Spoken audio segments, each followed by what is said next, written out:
Encore une fois, envoyé au tapis Rico Verhoeven et sur les kicks à la façon Bader Hari qui retombe avec le tibia sur le sommet du crâne. Il n'y en a pas 50 des combattants qui peuvent envoyer Rico Verhoeven au tapis à deux reprises dans un combat. Il n'y en a pas 150, il n'y en a même qu'un. Qu'est-ce qui s'est passé?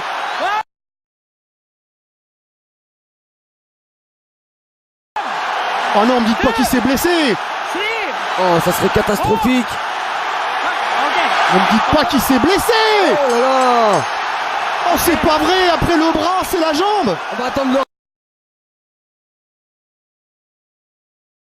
ralenti pour voir ce qui s'est passé, mais est-ce que c'est vraiment la jambe?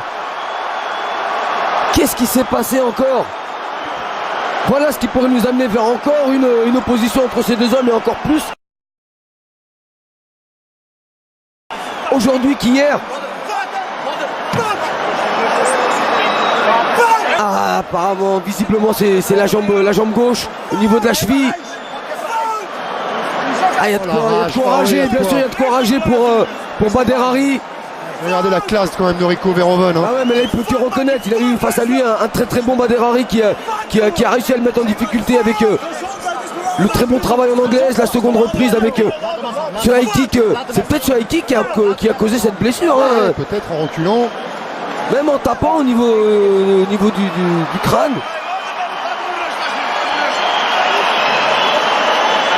Oh, c'est vraiment. On est déçu, bien sûr on est déçu. On est déçu parce qu'il avait sa victoire, il tenait le champion au bout de son poing et de son pied, Bader Hari, mais c'est aussi ça la boxe. Rico Verhoeven qui pendant la conférence de presse avait provoqué, c'est deux fois ça la boxe pour Bader Hari. Avait dit à Bader Hari, j'espère qu'il va pas encore se blesser.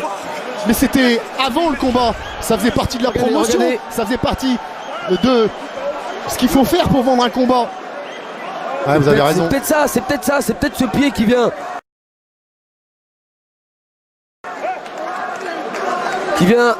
heurter l'arrière du crâne. Partie quand même assez difficile, dur. Il tape avec la malléole un peu. Hein. Ouais.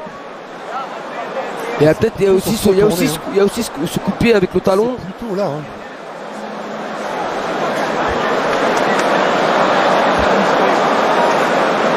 Ah, il le sent tout de suite. Hein. Ouais, c'est peut-être ce coup de pied. Hein. Ça fait vibrer. On a vu vibrer le pied.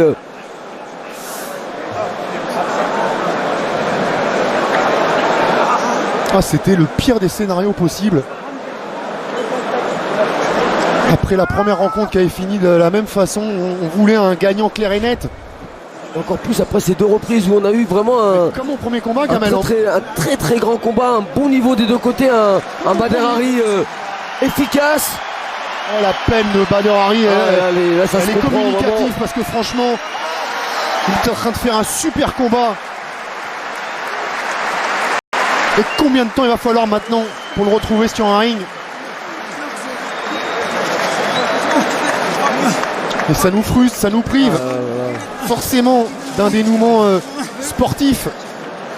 On les comprend, c'est l'arme du combattant qui est vraiment allé chercher au plus profond de lui pour revenir, se préparer, être au top.